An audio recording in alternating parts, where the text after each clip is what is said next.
So yun guys, welcome back to MM Vlog. Ayan guys, kung bago pala sa channel ko guys, please like, follow, and subscribe po ng aking channel. Ayan guys.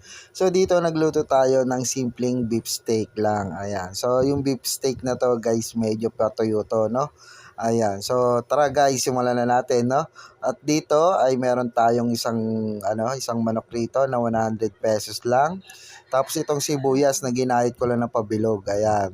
Tapos may bawang tayo dito, kalamansi, ayan, tsaka luya, no? At itong konting harina, isang sachet ng Magic Sarap, at itong ating toyo at paminta, ayan. So, ayan guys, may mantika pa tayo, no?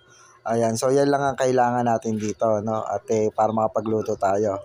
So, dito guys, sinimulan ko ay nag-marinate muna tayo dito. Ayan, ito yung manok natin.